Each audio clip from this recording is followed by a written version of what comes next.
bienvenidas, bienvenidos a todos y todas a una nueva edición de Tercera Posición, el programa de política internacional de EVA TV. Yo soy Federico Montero y como siempre, como todos los lunes, me acompaña mi compañera Kiara Carro. ¿Cómo andamos, Kiara? Muy bien, ¿y vos, Fede? ¿Todo bien? Muy bien, dispuestos a compartir una hora de discusión, de análisis en materia de política internacional, siempre con una mirada desde el sur, siempre con una mirada rescatando la doctrina de la tercera posición, que es una doctrina que tiene que ver con el interés nacional, difícil Totalmente. de identificar en este contexto donde pareciera ser que la política exterior argentina no seguía exactamente por el interés nacional de la Argentina, quizás sí por el interés nacional de otros países. Pero bueno, acá estamos una semana más con un programa hoy, ¿no? Exactamente. Hoy toca Colombia. Fede. Toca Colombia. Ya nos estaba quedando ya pendiente, así que ya hoy lo tenemos acá. Flor de país, una situación estratégica, ¿no? Colombia, un país que está inserto en un lugar geográficamente estratégico, que es la conexión entre América del Sur, Centroamérica, el Caribe, el Pacífico, lindero con Venezuela, a su vez con Panamá, y también políticamente estratégico, ¿no? Un país que ha sido durante los últimos 30, 40 años, si se quiere, un aliado fundamental de una estrategia norteamericana de intervención en la región. Pero todo esto cambió a partir de la llegada de Gustavo Petro a la presidencia de Colombia en 2022. Exactamente. Gustavo Petro en el 2022 asume con casi 11 millones de los votos, un poco más de 11 millones de los votos, y asume con esta promesa de una Colombia humana, ¿no es cierto? Y vos me dirás, ¿qué es una Colombia humana? Bueno, es básicamente un proyecto, un gobierno que permite o tiene el afán de llegar a un país más justo, más equitativo, más justo socialmente, y que viene de la mano de muchas reformas tributarias, sociales, económicas, judiciales. Entonces Petro está desde 2022 encabezando este proceso.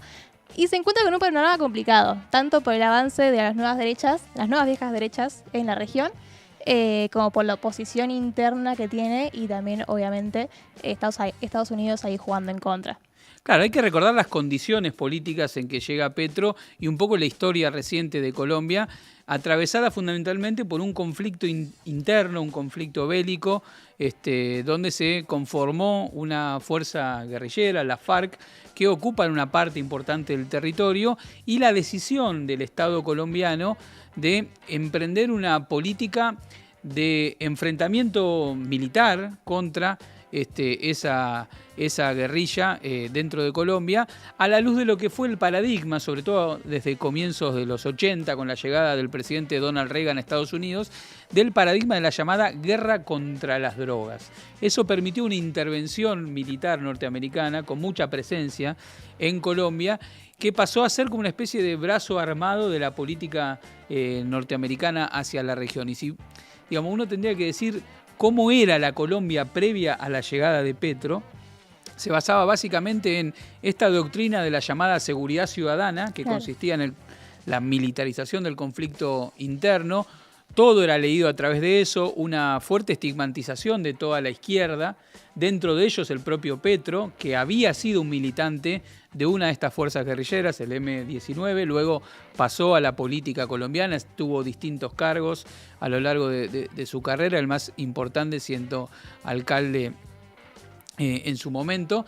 Y entonces un eje era este de la seguridad ciudadana. El otro eje, como decíamos, tiene que ver con la anexión a Colombia a los planes norteamericanos de la mano de este Plan Colombia, y después un modelo neoliberal en lo económico.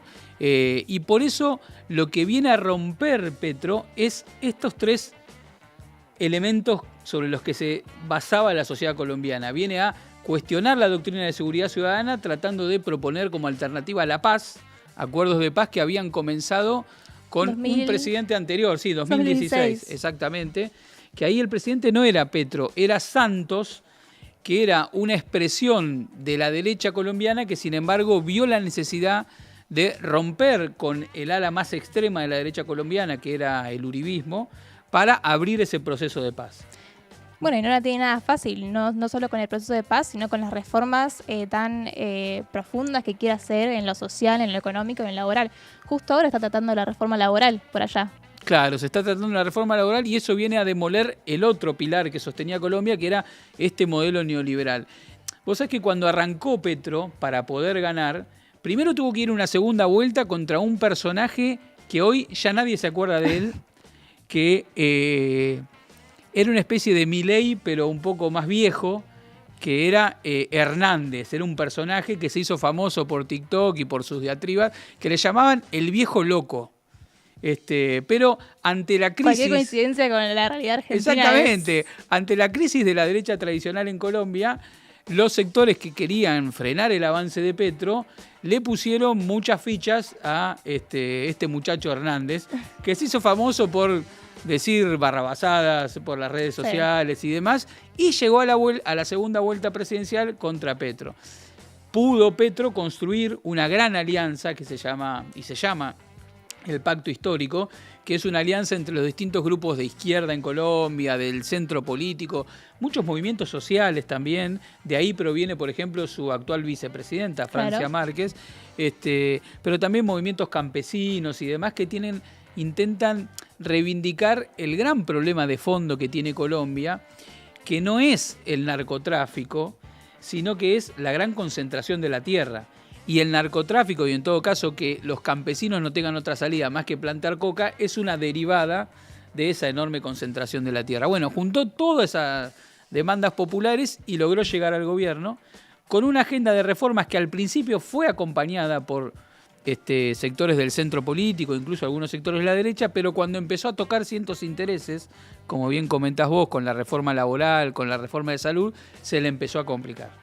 Totalmente. Bueno, justo ahora trajimos un video de Petro en la ONU, donde justamente critica toda esta oligarquía global que él dice que están llevando a la humanidad a una crisis social y climática. ¿Lo vemos? A ver, dale. La oligarquía global lleva a la humanidad a su propia extinción y es para allá.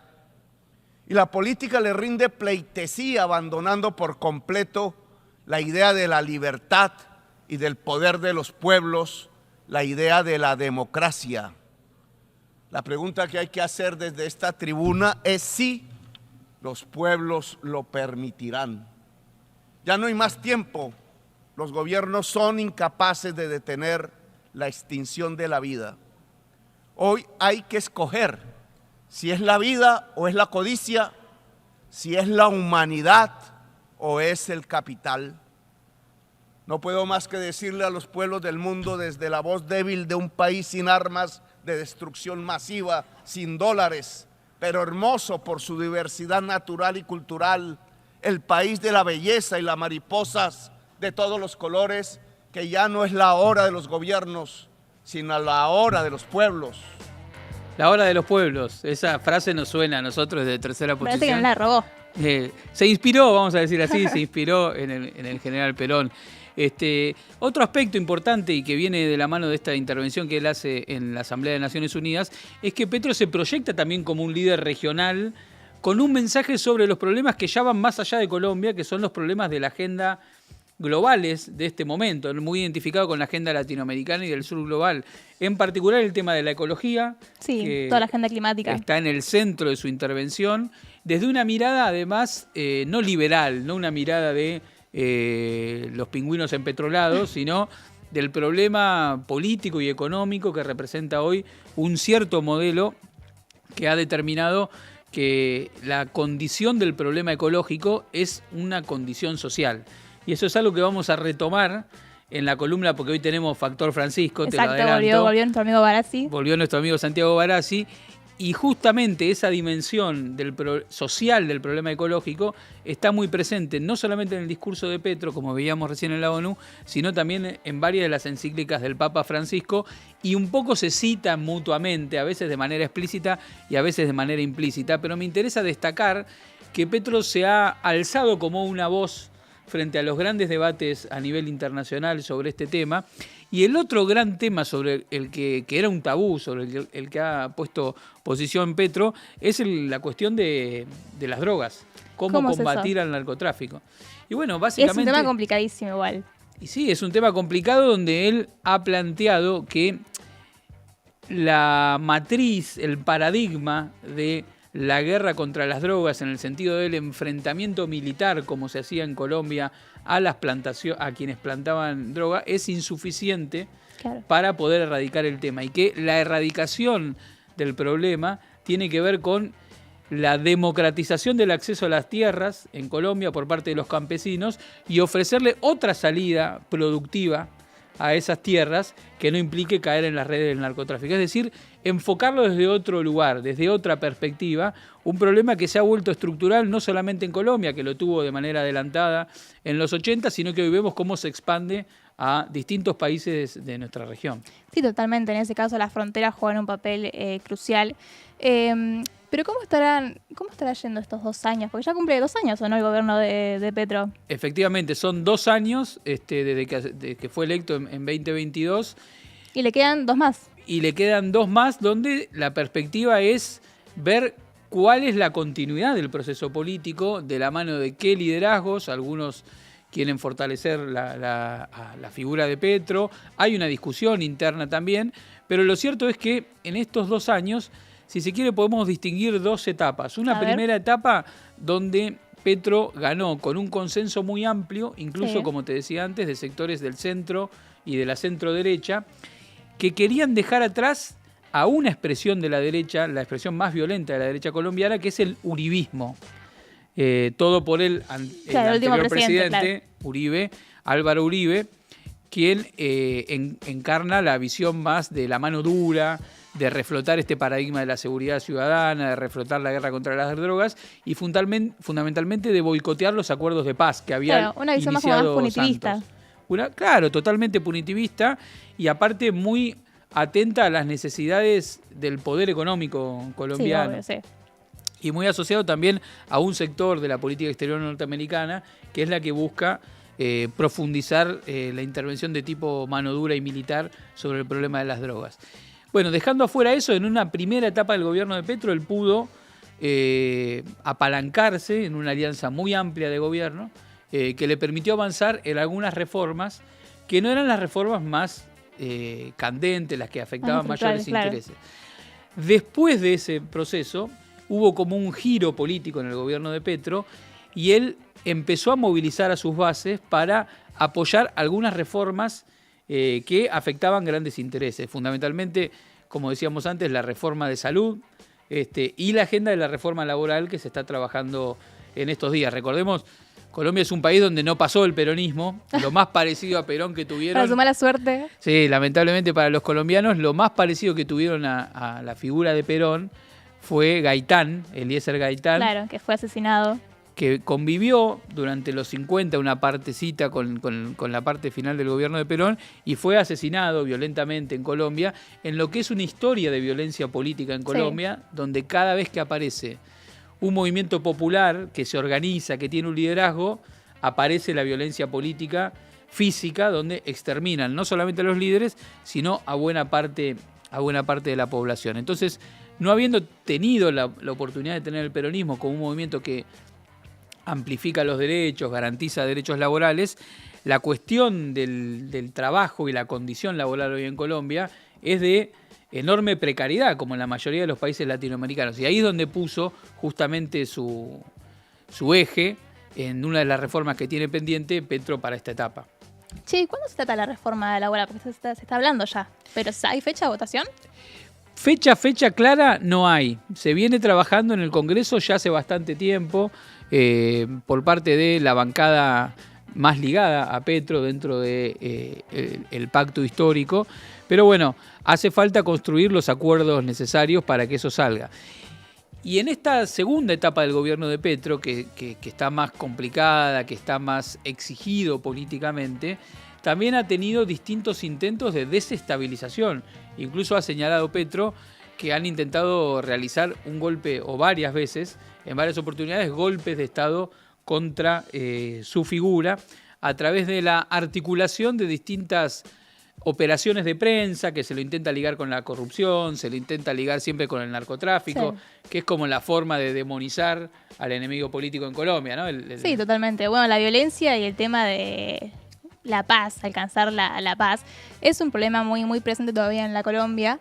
Y tenemos un video de Petro donde habla justamente de esto, la necesidad de alcanzar la paz. ¿Lo podemos ver? A ver. Es a partir del programa de transformación del territorio que se puede construir la paz y una mejor seguridad del país. Los ciclos de violencia armada que ha vivido el país en las últimas décadas ocurren casi en los mismos territorios y coinciden además con el establecimiento de economías ilícitas. El Estado ha fracasado en estos siglos en incluir esos territorios y sus poblaciones dentro de procesos económicos de progreso. Por eso las economías ilícitas son su alternativa y con ellas la profundización de la violencia. Queremos cortar ese ciclo perverso que ha conducido al país a la fragmentación territorial y a una de las mayores desigualdades sociales del mundo, con su consecuencia, la violencia permanente. Transformar el territorio excluido es nuestro mayor reto. Bueno, tiene un desafío bastante grande por delante. Sí, me parece que ahí explicaba muy bien en este fragmento, que está muy bien elegido por nuestra productora estrella María Emilia Raciati. Gracias, María Emilia. Porque explica muy bien lo que hablábamos antes, ¿no? Cómo se conecta el problema de la tierra con el problema de la violencia, Totalmente. con el problema del narcotráfico, ¿no? Y cómo se trata de reconfigurar esa dinámica económica en el campo para que la base de sustentación por la cual se alba el negocio del narcotráfico deje de tener lugar. Y también afectar los intereses del propio Estados Unidos, que se valen de esas redes del narcotráfico también para justificar la intervención en el territorio colombiano. Sí, obvio, para sorpresa de nadie, Estados Unidos buscando cualquier tipo de excusa para justificar la intervención. Exactamente. Pero la cuestión del narcotráfico está muy justificada porque efectivamente Colombia vivió durante muchos años una situación de violencia muy pronunciada que justificaba o que legitimaba más que justificaba, porque claramente hay otro camino y Petro lo está demostrando, pero que sí legitimaba estas políticas de violencia que no eran solamente sobre el narcotráfico, sino que eran sobre los opositores políticos. Sí, obvio, la persecución política está, y creo que hoy en día sigue aún, la gente que lucha por la justicia social, por derechos humanos, son ampliamente perseguidos en el país. Y lo importante del gobierno de Petro es que ha podido terminar con el mito de que Colombia no podía ser gobernada por la izquierda, que la izquierda era sinónimo de violencia, que era sinónimo de narcotráfico y que además era sinónimo de incompetencia a la hora de poder llevar adelante la gestión del país. Se está demostrando con las dificultades que mencionábamos anteriormente, porque se están afectando intereses, pero está demostrando que el proceso político que puso en marcha Petro tiene una fuerte raíz popular y tiene la capacidad para movilizar a sus bases para sostenerlo en los momentos de crisis. Che, pero ¿hace cuánto que no había un gobierno popular de izquierda en Colombia? Y bueno, en la historia de Colombia podríamos decir que nunca antes... ¿Nunca jamás? Había habido un gobierno que se saliera de los cánones, de los instrumentos políticos que forjó la oligarquía colombiana para gobernar el país desde prácticamente su fundación. Estamos hablando de una elección histórica de Petro. Recontra histórica, por eso fue festejada en ese momento, y que fue también el resultado de la crisis de esa Colombia violenta, de esa Colombia excluyente, de esa Colombia surcada por la doctrina de la seguridad nacional, y no solo la crisis económica, social, sino también la crisis de sus representantes políticos, que ya no podían convocar a ser votados en una elección y tuvieron que inventar a este payaso de Hernández que yo mencionaba anteriormente, el viejo facho, lo pueden googlear, busquen el viejo loco, el viejo facho era, bueno, un poco facho casi, también igual era, también, sí. Lo pueden googlear y en su momento se lo presentaba como un outsider que venía a renovar y a poner en cuestión la representación política en Colombia, y en realidad no siendo un outsider, porque Petro es un militante político de toda su vida, desde su juventud, con una carrera política muy importante, una labor destacada en la Convención Constituyente del 91, por ejemplo, donde Colombia elaboró una constitución mucho más progresista de lo que eran los gobiernos colombianos. Claro. Por eso es muy importante el rol que tiene dentro de la política colombiana el Tribunal Supremo de Colombia, que ha tenido en distintos momentos de la historia de Colombia fallos e intervenciones que salvaguardaron eso que estaba escrito en la Constitución de Colombia, pero que no se cumplía en la realidad producto de estos gobiernos autoritarios. Y luego, como alcalde, Petro también desarrolló una política interesante en cuanto a gobernar una gran ciudad desde otra perspectiva. Y vos sabés que tiene algo muy común con la historia de Andrés Manuel López Obrador. ¿Cómo? Contame, que justo hicimos el programa hace poquito. Sí, por eso lo digo, que hace poco hicimos el programa sobre México, que son dos personas que vienen, bueno, de una militancia de izquierda, Por en el supuesto. caso de uno en México viniendo del PRI, en el otro en Colombia viniendo de una fuerza de izquierda, pero que fueron construyendo a lo largo de su carrera política distintos instrumentos para tratar de representar una alternativa, y que esos instrumentos se fueron adaptando al sistema imperante, pero ellos siempre se mantuvieron por fuera de ese acuerdo, digamos, con el sistema político tradicional, con los pactos que impedían las transformaciones, y fueron capaces de que, aunque las herramientas que habían creado eran cooptadas por el sistema político, ellos eran capaces de romper con eso y crear otra herramienta donde convocar a todos aquellos que no eran representados. Así pasó con Andrés Manuel López Obrador en el caso de México, que primero fundó el PRD. Uh-huh. El PRD fue cooptado por el sistema político mexicano y él ahí funda Morena. Y este es el caso también de Petro, con distintas expresiones de izquierda que él fue construyendo hasta lograr conformar el pacto histórico, que es hoy el instrumento político desde el cual él gobierna. Es imposible hoy en día que un gobierno popular llegue sin una alianza de distintos frentes. O sea, me parece que ahí hay algo que tenemos que aprender. Pero también tenemos un video más para ver sobre los desafíos que enfrenta el gobierno de Petro. A ver.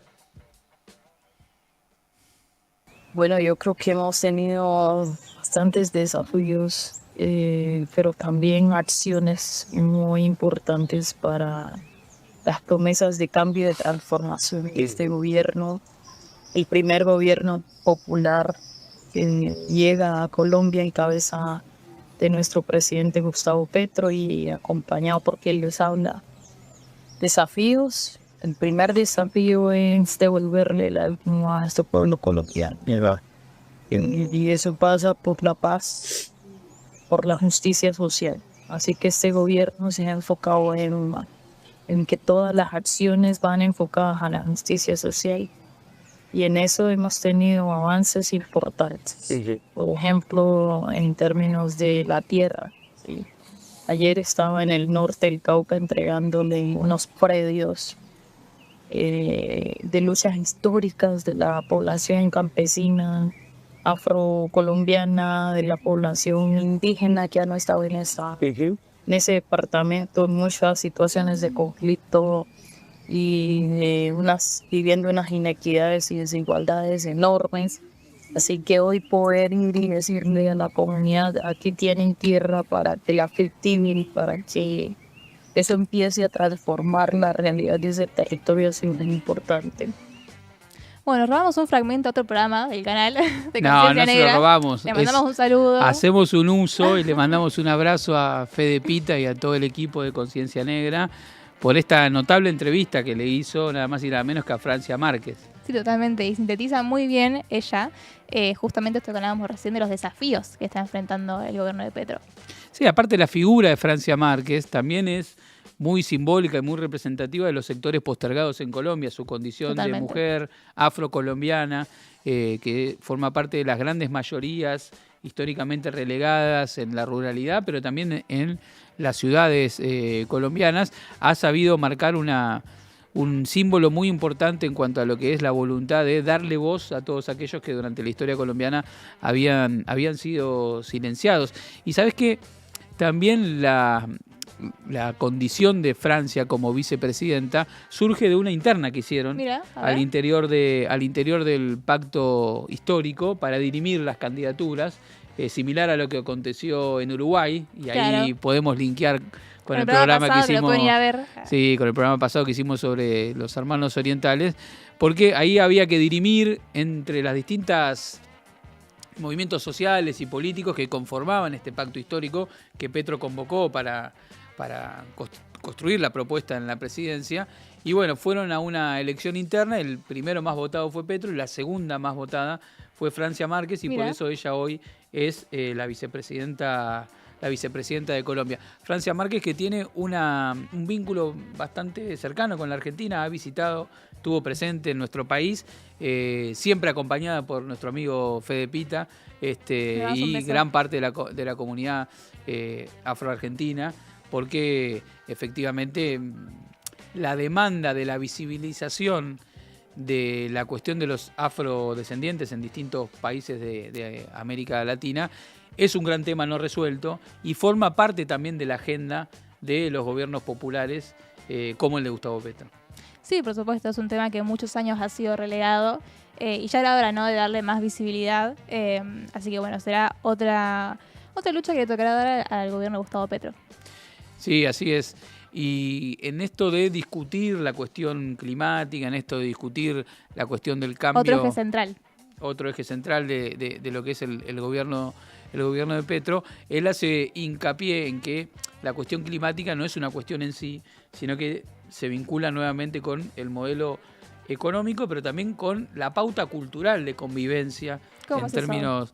Sí, porque él llama la atención en relación a la necesidad, vos lo decías al comienzo, de construir una Colombia humana. Claro. Es decir, que si nosotros tuviéramos que definir la ideología política de Petro, más allá de su identidad personal como un militante de la izquierda colombiana de toda la vida, que atravesó distintas etapas en su militancia y en su concepción política, la cuestión del humanismo es un elemento que me parece central, que se vincula mucho también con la filosofía peronista, digamos, ¿no? Porque es poner Totalmente en el centro de la discusión política a la persona humana, al hombre, y por eso el movimiento político se llama Colombia Humana, que es venir a dotar a la política de Colombia, después de años de violencia, de años de exclusión, de años de solución violenta, militar a los problemas sociales, darle una mirada más humana, más centrada en la persona.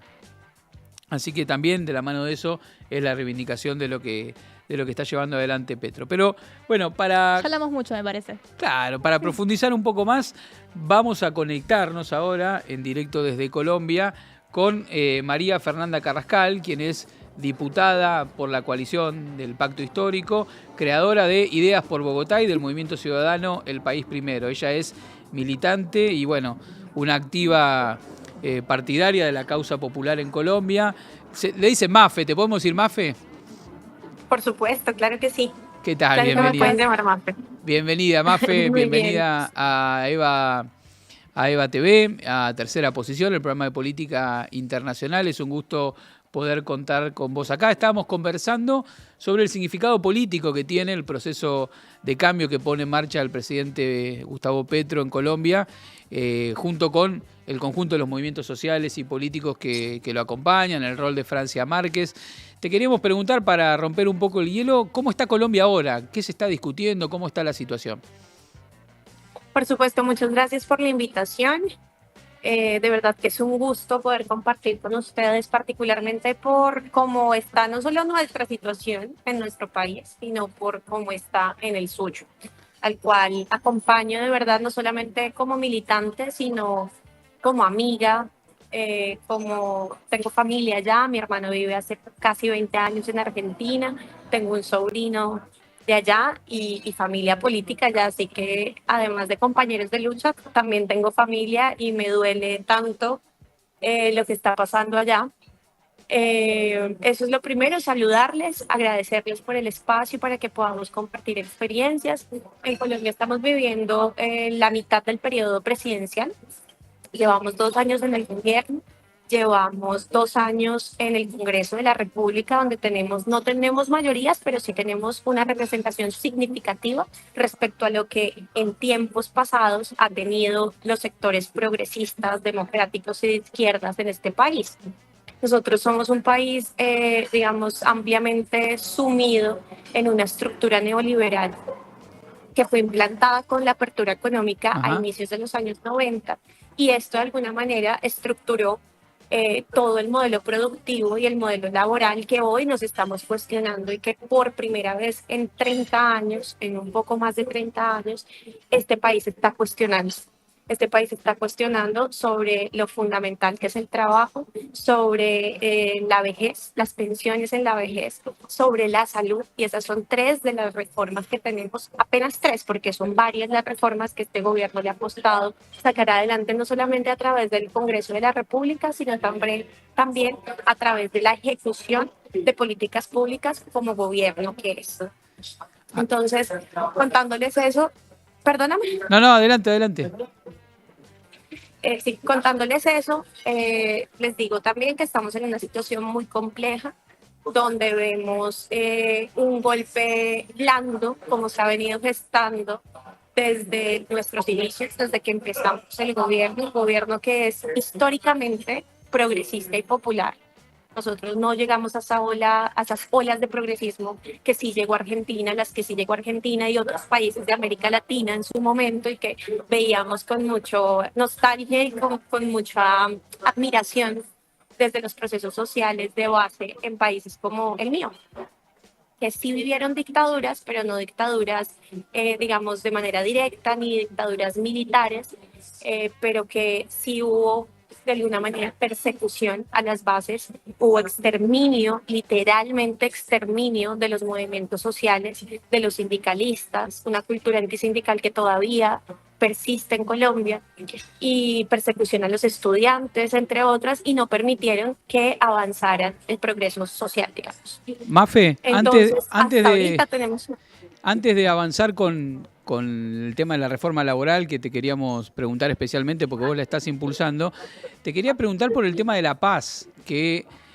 es uno de los elementos que... Es un gran desafío que tiene por delante. Que llegan con más fuerza también sobre lo que está aconteciendo en Colombia, porque la idea que estaba instalada sobre lo que acontecía en Colombia estaba muy centrada en el conflicto interno. Armado. Y veíamos hace un ratito, antes de que te conectaras vos, una intervención de Petro donde se remitía al tema de la paz, no solamente como una cuestión de acuerdos para desescalar la cuestión del conflicto, sino como un paradigma de convivencia en relación a esta mirada de la Colombia humana.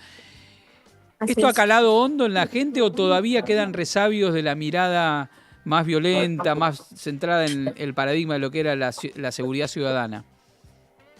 Sin lugar a dudas, esta sociedad ha cambiado, sin lugar a dudas, no solamente los acuerdos de paz que se firmaron en el 2016 con las FARC, sino también el estallido social que en el 2021 y en el marzo de la pandemia pues dejó al descubierto las desigualdades tan profundas que hay en esta sociedad.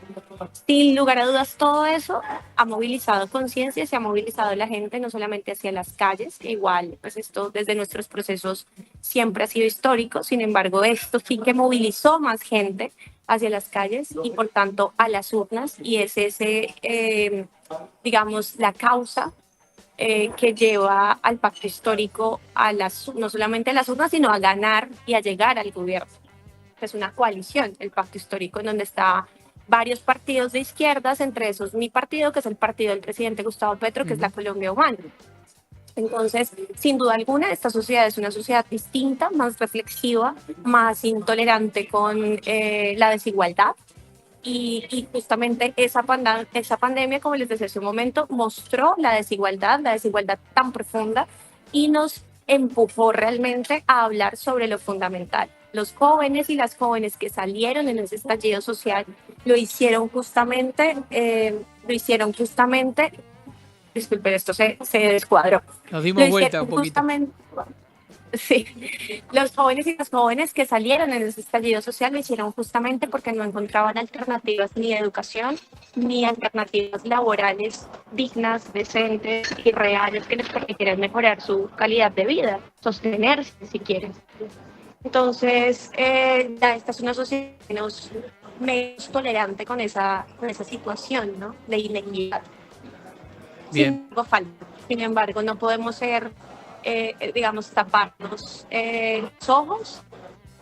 Sabemos que falta movilizar conciencias, falta que estructuralmente este país cambie. Para eso estamos presentando una reforma, pero no solamente para aprobar unos proyectos en el Congreso y para que queden de carta, sino para movilizar también las narrativas, para generar debate, para que la gente reflexione cambie las relaciones laborales desde la base, cambie la manera en la que se relaciona entre sí, sea intolerante con el abuso del mundo del trabajo, entienda cuáles son sus derechos y los exija, mejore sus condiciones salariales para que pueda darse una buena vida, pero además pueda ejercer y ejecutar su proyecto de vida de manera libre. Entonces, por ahí estamos planteando estas discusiones. ¿Cómo hacemos para que la paz no sea solamente el silenciamiento de los fusiles, sino que realmente la paz sea la redistribución de la riqueza, la paz sea entregar las tierras a quienes tradicionalmente, históricamente les pertenecen, al campesinado, darle derechos, que lo acabamos en el Congreso de la República, conocer como sujeto de derechos también, y otras cosas. Mafe, te estamos escuchando con un poquito de interrupciones, calculo que puede ser por un problema de conectividad allá donde estás vos. Te vamos a pedir a ver si podemos reconectarte, podemos cortar la comunicación y te podemos volver a reconectar con mejor señal allá. Pero bueno, me parece que Mafe planteaba con mucha claridad, recordamos estábamos hablando con María Fernanda Carrascal, quien es diputada por Colombia Humana, el partido de Petro, sobre lo que representa la paz, no solamente cómo cesar los fusiles, sino lo que representa la paz como una perspectiva de armonía social, de justicia social. Sí, también digo, ella un poco hablaba sobre la conexión con las bases, ¿no? Digo, ella hablaba de movilizar conciencias, del laburo que falta, el laburo que ya se logró, pero también el laburo que falta en lo que respecta a su electorado. Sí, sí, exactamente, darle voz a los que no tienen voz, pero no solamente darle voz, sino incorporarlos a la toma de decisiones a través de empezar a hacer plan de gobierno lo que fueron esas demandas históricas. Ahí es donde está la idea de la reforma, ¿no? Que no solamente son reformas en lo legal, sino que es una reforma a una forma de organizar la sociedad colombiana. Creo que tenemos de nuevo a Mafe. A ver, Mafe, ¿te tenemos de nuevo? Sí, ahora sí, es que estaba además congelado y no sabía si me estaban oyendo o no. Sí, te escuchamos perfecto, pero se veía mal la imagen. Escuchame, Mafe, yo te quería preguntar, ¿qué balance se puede hacer de estos primeros 2 años de gobierno de Gustavo Petro? Y vos mencionaste 3 reformas que están llevando adelante. ¿Cuáles son las siguientes que vienen? Bueno, ya estamos en una reforma agrícola, la reforma de la tierra, que no pasó por el Congreso, pero que el gobierno sí está ejecutando. Está entregando tierras a los campesinos, a las campesinas, tierras que fueron despojadas, que fueron apropiadas ilegalmente, tierras que les fueron arrebatadas de esa manera a ellos y a ellas para hacer esa tierra productiva y cultivable. Y ha sido como nunca antes en la historia esta entrega de tierras. Se está reactivando los ferrocarriles. Miren que ustedes que han tenido ferrocarriles durante un buen tiempo en su historia y que ahorita están discutiendo es porque se los quieren quitar. Sí, los quieren privatizar. Nosotros, así es. El gobierno de Gustavo Petro busca revivir los ferrocarriles porque durante muchísimo tiempo, décadas, no hemos contado con ellos. Fue un tema también de acabar con los ferrocarriles de Colombia para entregarle los negocios a unos sectores muy pequeños privados, dueños de los camiones. Entonces, eso obviamente que encareció el transporte de mercancías en el país y estamos buscando reactivarlo. La verdad es que hemos avanzado muchísimo en la lucha contra el narcotráfico. Se han hecho incautaciones también históricas. Todas las semanas hay incautaciones de droga, de cocaína, de pasta de coca, entre otras. Bueno, ha sido un gobierno que ha avanzado particularmente en lo social, en la educación, matrícula cero. Es que además a mí me causa un poco de confusión a veces hablar con los argentinos, porque cuando nosotros hablamos en materia de derechos, estamos en discusiones que ustedes tuvieron hace 40 años y que solventaron todas esas necesidades básicas y que ahorita se están disputando es para que no se las quite. Bueno, nosotros estamos disputando para conseguirlas y conquistarlas por primera vez para las mayorías sociales de este país. Claro. Acá no ha habido educación pública, acá no ha habido realmente salud pública. Los dineros de la salud son públicos, pero son administrados por privados. Y eso ha impedido que las mayorías tengan acceso efectivo a los servicios de salud. Acá no hay salud preventiva como realmente en la realidad, ¿no? Y todo esto es lo que queremos nosotros solventar a través de la reforma a la salud.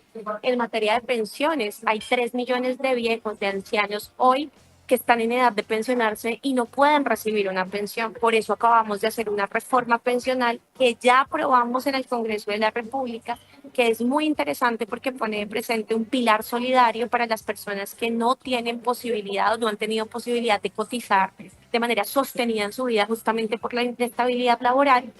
Y además, garantiza esa posibilidad para los demás trabajadores y trabajadoras, pero está demandada, tiene 22 demandas ante la Corte Constitucional para que se caiga. Ajá.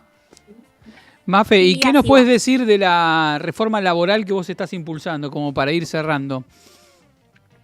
Llevamos 2 años impulsando una reforma laboral que lo que ha puesto de presente es que el modelo productivo y laboral en Colombia ha fallado. Como les dije al inicio de esta intervención, nuestro modelo productivo y laboral se ha basado en la apertura económica y en una estructura completamente neoliberal, en la que palabras más, palabras menos, se basa en que los costos laborales deben ser reducidos. Por tanto, los salarios reales tienen que ser reducidos, los costos deben ser reducidos, las condiciones laborales deben ser precarizadas para así, supuestamente, ser más productivos y crear más empleos. Esas reformas que se hicieron en Colombia durante los años 90 y principios del año 2002, que lideró el expresidente Álvaro Uribe Vélez, que seguramente ustedes han oído hablar de él y lo que ha significado para este país, precarizaron a los trabajadores. No creó esa reforma, la 789 del 2002, no creó, bajo ninguna circunstancia creó más empleos, como lo dijeron, y sí generó un empobrecimiento de la clase trabajadora, quitándoles horas de la jornada nocturna. Acá en Colombia, por ser un país tropical y atravesado por la línea ecuatorial, pues aquí anochece mucho más temprano que en Argentina, por ejemplo, que tienen estaciones. Nuestra lógica es muy distinta. Acá empieza a las 6 de la mañana, ya está aclarando, y está anocheciendo más o menos a las 6 de la tarde, o sea, a las 18 horas, ¿sí? En casi todo el país. Entonces, esa jornada laboral la redujo para que los trabajadores dejaran de recibir recargos, dejaron de recibir plata, salario real. También redujo los recargos que se daban por el día de descanso. Cuando un trabajador trabaja el día de descanso, se le pagaba un recargo del 100%, es decir, adicional.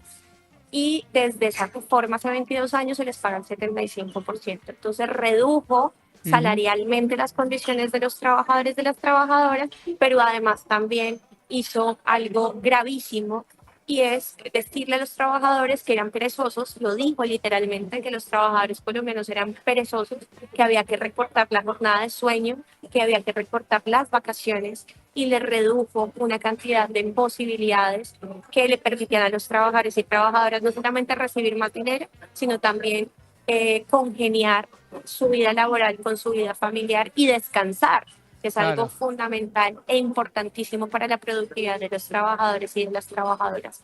Entonces, esta reforma laboral devuelve derechos que el uribismo le quitó a los trabajadores y trabajadoras, entrando en una lógica de mercado, realmente de mercado. La dignidad, el trabajo, la riqueza que crea el trabajador y la trabajadora con su fuerza, pues definitivamente no puede depender de las leyes del mercado.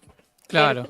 Y que es eso fue lo que exactamente, hicieron. claro, que es exactamente lo que plantean acá ahora, ¿no? Como que lo bueno parece ser como que ustedes están revirtiendo lo que Milei nos quiere implantar ahora. A dónde nos quiere llevar. Nos quiere llevar ahora a nosotros. Así es.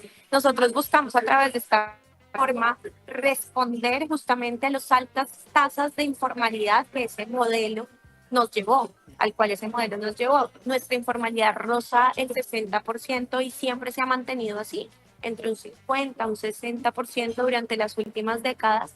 Y lo que buscamos entonces a través de esta reforma es formalizar al menos entre 1 millón y 1,5 millones de trabajos, que los contratos a término indefinido, buscando la estabilidad laboral de los trabajadores y trabajadoras, sean la regla, así como pasó en la reforma en España, la reforma más o menos de hace 1 año y medio, 2 años en España, y que ha dejado muy buenos resultados en materia de formalización y de personas cotizando al sistema de seguridad social, que es lo que también buscamos. Por eso la reforma pensional y la laboral tienen que discutir entre sí y tienen que acompañarse para mejorar la calidad de vida de los trabajadores y de las trabajadoras. Estamos también abordando temas muy importantes de la actualidad y de nuevas modalidades de empleo, como son las plataformas de reparto, de delivery. Ustedes le llaman delivery, nosotros acá le llamamos domicilios, pero son de delivery, como Rappi, entre otras.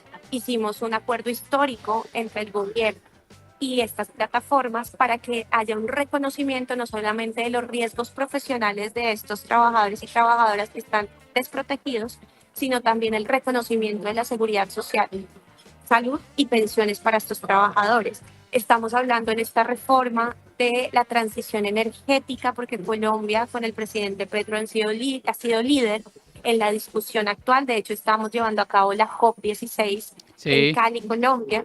Y en esa materia de transición energética, de automatización, que también es otro tema muy importante, ¿cómo hacemos para no desproteger a nuestros trabajadores y trabajadoras y por tanto sus familias? Debe haber un cierre, capacitación, reconversión laboral, reubicación de sus trabajadores para no impedir la innovación, que además no podemos tampoco intervenir en ello. Esto es algo que se está dando y que tenemos que acompañar. Clarísimo, Mafe. Teletrabajo también. Vamos a hacer un punto acá, para cerrar la entrevista y dar paso a otro invitado que tenemos en el programa, agradeciéndote mucho la participación, y seguramente a lo largo del ciclo de Tercera Posición volvamos a conectarnos con vos, porque estamos muy atentos al desarrollo de lo que vaya aconteciendo en Colombia, y particularmente con vos, que estuviste en la Argentina, que sos muy cercana también a las causas populares acá. Así que te mandamos un gran abrazo para vos y nos vemos pronto.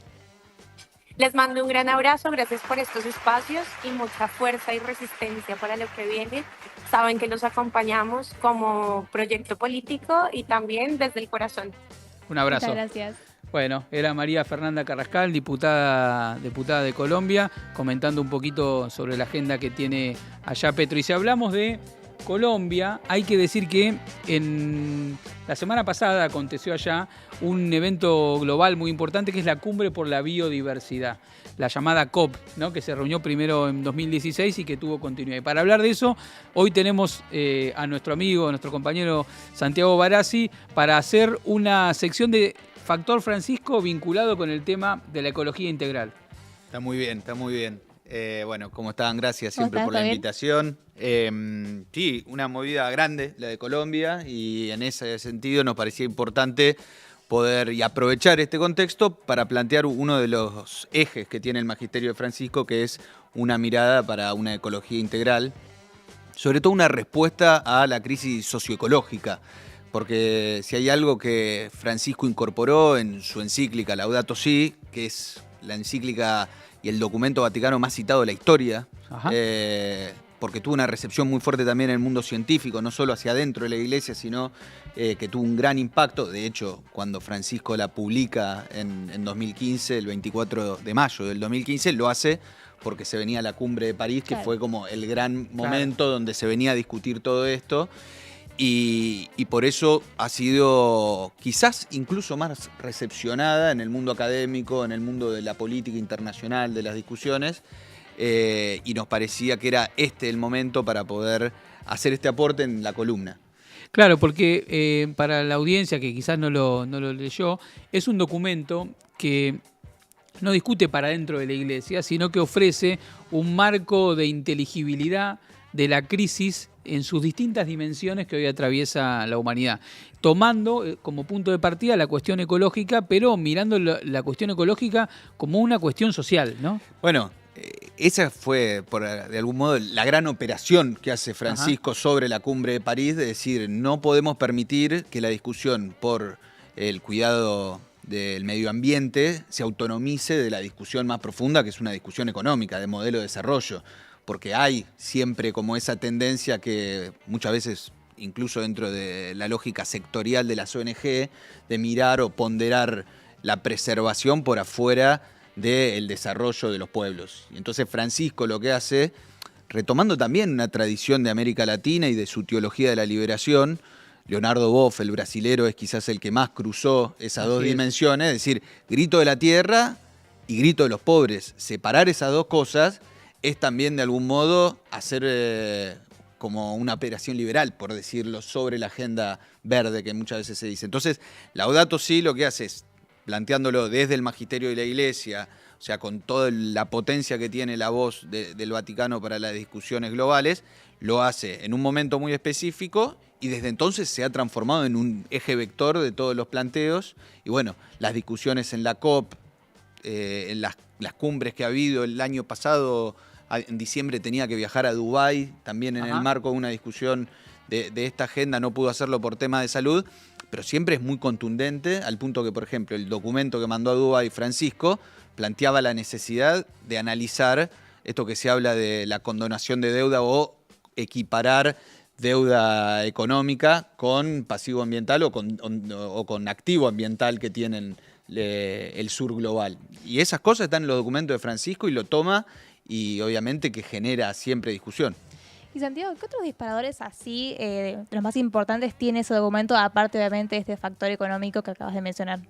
No, Francisco, hay algo tremendo del Laudato Si, es que él insiste que el problema no es solamente ni siquiera el capitalismo en sí, sino la lógica tecnoburocrática muy presente en el neoliberalismo, de decir, de subordinar todo al famoso los Excel. Claro. Que cierren los Excel. Que cierren los números, pero con la gente de adentro. Bueno, exactamente. Eso es lo que dice, con la gente adentro y a su vez dándole un primado a la política por encima de la economía para la discusión ecológica. Justamente por esto, porque si uno solo mira muchas veces el Excel, es como que aparece siempre como externalidades que le llaman, ¿no? Las externalidades ambientales o las externalidades sociales. Bueno, Francisco justamente se para como decir, che, muchachos, sí, desarrollo, sí, crecimiento, pero siempre y cuando vaya con atendiendo, escuchando, grito de la tierra, grito de los pobres. Aparte me parece un enorme pragmatismo este enfoque, porque cuando uno analiza quiénes son los que en general son afectados por la cuestión del ambiente o del medio ambiente, son los sectores postergados. Sí. Es decir, no es solamente una cuestión de un deber ser moral en relación a la cuestión de cómo se cruza la ecología con la cuestión social, sino que cuando uno va a analizar quiénes son los principales afectados, se encuentra con la desigualdad social. Total, el tema, bueno, el vínculo histórico en su momento Bergoglio también, con el movimiento cartonero, en los inicios, en la crisis del 2001, en la salida de la crisis del 2001, y que después se traduce, lo hemos hablado acá, con esto del encuentro de los movimientos populares en el Vaticano y después en los diferentes lugares, va en línea con eso, como diciendo, porque para mí esto es permanente y lo vamos a ir viendo cuando pensemos a Francisco. No es solamente que Francisco plantea el tema, sino que le pone siempre un sujeto social y un sujeto político y un sujeto económico a lo que Francisco va diciendo. Entonces, cuando uno mira el perfil o lo que atiende o lo que están sentados en los movimientos populares, aparece muy fuerte el tema de la economía popular y el tema de los descartados, y en esa lectura también hay que hacer respecto de esta agenda ambiental o la respuesta a la crisis socioecológica de Francisco. Porque si no, muchas veces, ¿cuál es el peligro de los buenos textos? ¿No? Que sea aprovechado o tomado simplemente como la encíclica verde de Francisco. Ahí va. Y en realidad, cuando uno, bueno, la doctora Emil Secuda siempre insiste con eso, que es una compatriota que en este momento está en Roma. Y una amiga. Y es una amiga y una referente de esto, es decir, bueno, tengamos cuidado de que no se nos autonomice esta fascinación, ¿no?, por la mirada ecológica de Francisco, sino que lo tenemos que atar siempre a la cuestión de la discusión por el modelo de desarrollo en el siglo XXI. Sí, yo creo que es clave eso, la mirada política que le termina dando Francisco a una agenda que se había planteado inicialmente como derivado de los problemas políticos, pero luego había tenido un giro liberal. Sí. Me parece que Francisco con esta intervención y con este planteo no solamente lo vuelve a poner en la caracterización adentro de la cancha política, sino que en las claves que él adelanta en Laudatio Si, que luego va a desarrollar en Fratelli Tutti, respecto de la solución que también es política. Tal cual, tal cual. Y en la discusión también de la cuestión económica, política y económica, que lo insiste mucho. Y después en Francisco algo interesante, a mí siempre me gusta remarcar lo que está en Laudato Si, él habla de la solidaridad intergeneracional. La solidaridad intergeneracional, como él dice muchas veces, la toma de decisión está siempre centrada en la población económicamente activa, claro, ¿no? Que es la que está en el momento así donde no tenés tiempo, estás pasado de rosca, todo. Él dice, hay que escuchar a los extremos de la pirámide etaria, a los jóvenes y a los más grandes. Uno con la sabiduría y otro los que van a ser, los que se hagan cargo de las responsabilidades de los que están tomando las decisiones ahora. Y eso aparece también como parte de lo que Francisco pone a la hora de tomar decisiones. A mí es algo muy de los jesuitas, que es el origen de Francisco, el tema del discernimiento, ¿no? La necesidad de poder hacer proceso de discernimiento antes de tomar decisiones. Francisco interpela mucho en esa clave también a los tomadores de decisiones a nivel global, sean no solamente la política, sino los empresarios. Francisco le habla mucho a los empresarios en esta línea.